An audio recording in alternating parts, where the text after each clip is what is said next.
नमस्कार, मी डॉक्टर भूषण शानभाग आणि तुम्ही ऐकता आहात मीच लिहिलेली एक कथा जिचं नाव आहे चरणहीन. चरणहीन ही एक अप्रतिम कथा आहे. ही सत्यावर आधारित आहे. त्यामुळे ज्ञात असलेल्या इतिहासाला कुठेही धक्का लागू न देता मी ही कथा लिहायला सुरुवात केली आहे. अर्थात त्याच्यामध्ये जिथे माहिती नाही तिथे थोडाफार कल्पना विलासाचा आधार तर घेतलेला आहे, निश्चितच आहे. त्याचबरोबर नुसता वृक्ष इतिहास न ठेवता त्याला कथारूपात आणण्यासाठी सुद्धा थोडेफार तुम्हाला काहीतरी कल्पनाशक्तीला वाव द्यावाच लागतो. त्याप्रमाणे तो दिलेला आहे, पण जो इतिहास आहे त्याला कुठेही धक्का लागू दिलेला नाही, हे एवढं मी खात्रीपूर्वक सांगू शकतो. अर्थात इतिहासात सुद्धा वेगवेगळ्या प्रकारचे मतमतांतर असतात, वेगवेगळे काही वेळा पुरावे एकमेकांच्या विरोधात जातात, पण मी शक्यतो तारतम्य भाव वापरून त्यानुसार या कथेची मांडणी केलेली आहे. तुम्हाला ही कथा आवडेल याची मला खात्री आहे. तुम्ही ऐकून बघा, सुरुवात तर करा, मग बघा तुम्हाला ही कथा किती आवडते ते.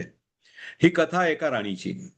अशी राणी जिनी काश्मीरवर जवळजवळ इसवी सन 950-52 पासनं ते 1003 पर्यंत जवळजवळ सर्व काळ ती याच्यामध्ये राज्यावर होती. 50 वर्ष तिनं काश्मीरवर राज्य केलं.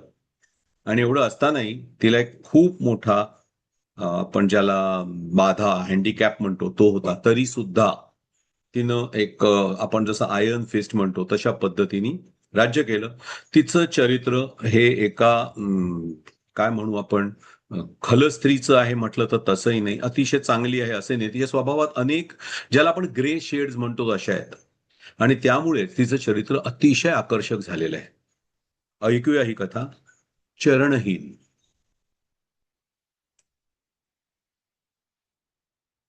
जास्त नाही, फक्त 1100 वर्षापूर्वीची गोष्ट. इसवी सन 925. स्थळ लोहारीन, श्रीवरा प्रदेश. आजच्या काश्मीर मधला जो, निदान मी हे रेकॉर्ड करतोय तोवर पाकिस्तान व्याप्त, पाक व्याप्त काश्मीर म्हटला जातो तिथला प्रदेश, पण अगदी पूर्णपणे नव्हे. त्या थोडाफार या आजच्या पीओके, पाकिस्तान ऑक्युपाइड काश्मीरमध्ये हातला थोडासा भाग येईल, आणि थोडाफार भाग हा आजच्या भारतीय काश्मीरमध्ये आहे. तर लोहारीन हे स्थान बहुतेक लोरान या नावाचं जे ठिकाण काश्मीरमध्ये जे शहर आहे ते आणि लोहारीन हे एकच असावं. असू दे, चालू करू. तर लोहारीन, श्रीवरा प्रदेश. लोहार वंशाचा राजा सिंहराज राज्य करत होता. लोहार याचा लोखंड काम करणाऱ्याशी काही संबंध नाही. लोहार स्वतःला श्रीराम पुत्र लव याचे वंशज समजायचे, म्हणजे लवहार चा अपभ्रंश होऊन लोहार असं त्यांचं म्हणणं होतं. त्यांची लाडकी राणी श्रीलेखा गरोदर होती. सिंहराज आणि श्रीलेखाला 3 पुत्र होते. त्याशिवाय त्याची दुसरी राणी सुलेखा, हिलाही 2 पुत्र होते. सिंहराजचा धाकटा भाऊ वनराज याला 1 पुत्र आणि 2 मुली होत्या. दोन्ही मुली आपल्या बापाला कशी माया लावतात ते सिंहराजनं वेळोवेळी पाहिलं होतं. दरबारापासून दूर घरच्या खेळीमेळीच्या वातावरणात वनराजची धाकटी मुलगी सुदेवी वनराजच्या गळ्यात आपल्या हाताची गुंफण घालून त्याच्या दाढीवर आपला गाल घासायला लागली की आपल्याला मुलगी नसल्याचं सिंहराजला आणखीच जाणवायचं. यावेळी तरी मुलगी व्हावी अशी सिंहराजची मनापासून इच्छा होती. पित्याला, विशेषतः अशा पित्याला ज्याला पुष्कळ पुत्र आहेत पण कन्या नाही, त्याला कन्येची आस वाटणं स्वाभाविकच. तेच झालं होतं. सिंहराज आतुरतेनं श्रीलेखाच्या प्रसूतीची वाट पाहत होता. सिंहराजचा प्रदेश हा काश्मीर आणि पंजाबचा उत्तर पश्चिम भाग, यामधील व्यापारी मार्ग. पंजाबमध्ये उगवलेला गहू घेऊन व्यापारी काफिला मोठाले गाडे भरभरून या मार्गाने काश्मीरपर्यंत पोहोचायचा. काश्मीरमधील सुकामेवा आणि केशर उलट बाजूने जाताना पंजाबकडे घेऊन जायचा. दोन्ही बाजूने जाणारे काफिले लोहारांना जकात दिल्याशिवाय पुढे जाऊ शकत नसत. या व्यतिरिक्त मार्ग सुरक्षित व्हावा म्हणून लोहारांनी आपलं फिरतं सैन्य या मार्गावर जागोजागी ठेवलेलं.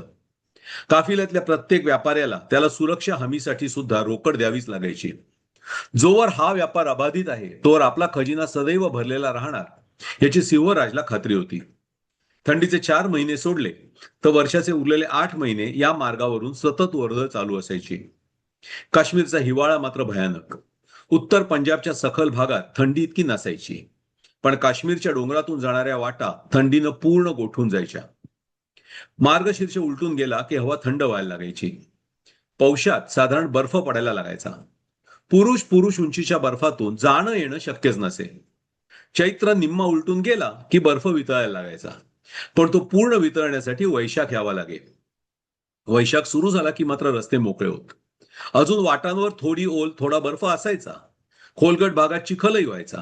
पण काफिल्यांची वर्दळ मात्र सुरू व्हायची ती थेट पुढल्या मार्गशीर्षापर्यंत.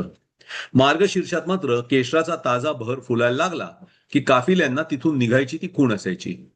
फुलामधून केशर काढून ते सुकवून तयार होण्यापूर्वी मार्ग बंद झालेले असायचे. यानंतर 4 महिने काश्मीरच्या या मार्गावर राज्य असायचं ते फक्त याक, कोल्हे, लांडगे आणि पहाडी चित्त्यांचं. कोणीही माणूस कधी हिवाळ्यात तिथून आल्या गेल्याची नोंद नव्हती. सिंहराज आपल्या दालनात मंचकावर रेलून बसला होता. त्याच्या बरोबर त्याचा मित्र आणि मंत्री सुनंदन चौसर खेळत होते. इतक्यात एक दासी धावत महालात आली. प्रणाम महाराज, महाराणी श्रीलेखा यांना सुईणीनं नुकतंच बाळंघरात नेलंय. ठीक आहे, महाराज म्हणाले. आणि महाराज, शिवराजानं नुसताच प्रश्नार्थक चेहरा केला.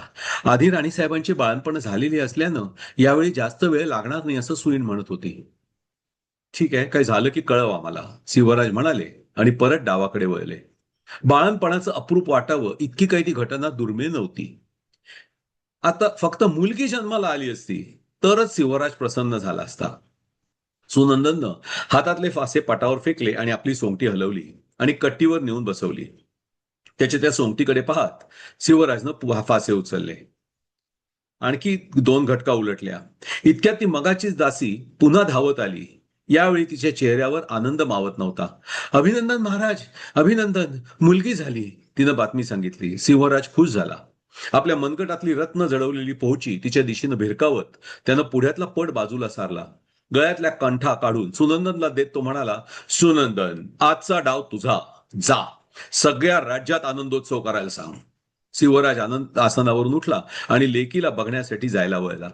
आपल्या पाठी आपल्याला अभिवंदन करणाऱ्या सुनंदनकडे त्याचं लक्षच नव्हतं. लेकीला पाहायला तो आतुर झाला होता. जरा मोठी झाली की आपण आसनावर बसलेले असताना ती कशी आपल्याला मागून येऊन मिठी मारील आणि आपण तिचे कसे लाड करू याचा विचार त्याच्या मनात मावत नव्हता. लगबगीनं दासीच्या पाठोपाठ तो आत निघाला. दुपट्यात गुंडाळलेल्या त्या लालसर गोळ्याला पाहताना सिंहराजचं मन प्रेमानं भरून आलं. आपल्या चिमुकल्या डोळ्यांनी ती नाजूक कन्या इकडे तिकडे टकाटक पाहत होती. मध्येच ती अचानक 2 वेळा थाड थाड शिंकली. शिवराजनं काळजीनं पाहिलं. तिथं असलेली सुईण हसली. काळजी करू नका महाराज, बाळाचं नाक साफ होतंय त्यानं. नुकती जन्मलेली बाळं शिंकतात अशी अनेक वेळा. शिवराजचा जीव भांड्यात पडला. सुईणीनंच त्या कन्येला अलगद उचलून जवळ आणलं. आसनावर बसलेल्या शिवराजच्या मांडीवर दिलं. तिच्या नाजूक जीवनीकडे पाहताना शिवराज स्वतःला विसरून गेला. अचानक तिनं आपला नाजूकसा डावा पाय त्या दुपट्यातून बाहेर काढल्याचं शिवराजच्या लक्षात आलं. आपल्या दाढीवर अलगद तो पाय फिरवताना शिवराज खुश झाला. आयुष्यातली सर्व स्वप्न पूर्ण होत होती.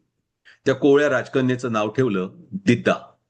प्राचीन लोहारी भाषेत त्याचा अर्थ होता सामर्थ्यशाली स्त्री.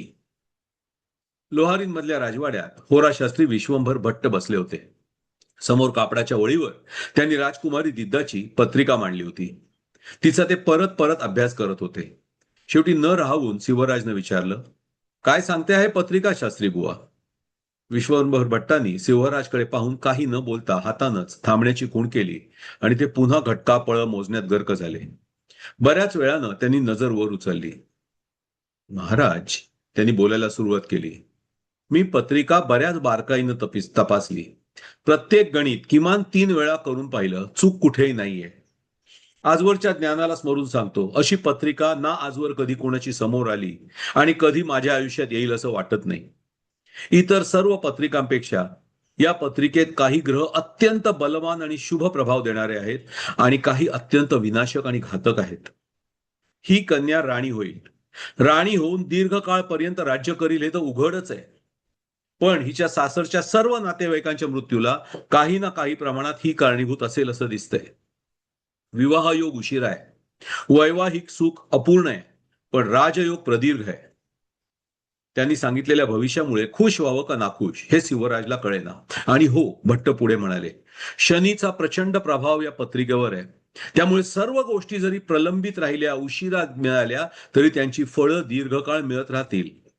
पण पण जसा पुराणात शनी पांगळा आहे, त्या पांगळेपणाशी काहीतरी गाढ संबंध या पत्रिकेत दिसतोय, पण नेमका कसा काय ते कळत नाहीये. माफ करा महाराज, पण ही कन्या चरणहीन आहे असं या पत्रिकेवरून दिसतंय. चरणहीन म्हणजे काय विश्वंभर भट? पाय तर आहेत तिला, राजा म्हणाला. ते कळणं माझ्या मतीबाहेर आहे महाराज. म्हणूनच परत परत गरीत करून खात्री करून घेत होतो मी. पण चरणहीन या शब्दातून इतर काही गोष्टी सुद्धा प्रतीत होऊ शकतात. त्या दृष्टीनं विचार करून ठेवावा इतकंच मी म्हणू शकेन. विश्वंभर भट्ट उभे राहिले, सिंहराजला प्रणाम करून निघून गेले. त्यांनी सांगितलेल्या भविष्याचा विचार करत सिंहराज मात्र बराच वेळ तिथेच बसून राहिला. दिद्दा लवकरच राजमालात रांगू लागली आणि पाहता पाहता उभी राहून खेळू लागली. ती 2 वर्षांची कधी झाली हे सिंहराजला समजलं सुद्धा नाही. शेवटी शास्त्र्यांच्या भविष्यात काहीतरी गफलत असावी या निर्णयावर तो आला. लोहारीहून काश्मीरला जाणाऱ्या मार्गावरून येणाऱ्या जकातीवर लक्ष देऊ लागला. हा भाग इथेच थांबवूया. पुढच्या भागात ऐकत राहूया ही कथा चरणहीन. आणि तुम्ही जर माझी एक होता परमेश्वर कथा ऐकली नसेल तर ती सुद्धा जरूर ऐका. चॅनेलला सबस्क्राईब करा, लाईक करा आणि परिचितांना फॉरवर्ड करा. भेटूया पुढच्या भागात चरणहीनच्या. धन्यवाद.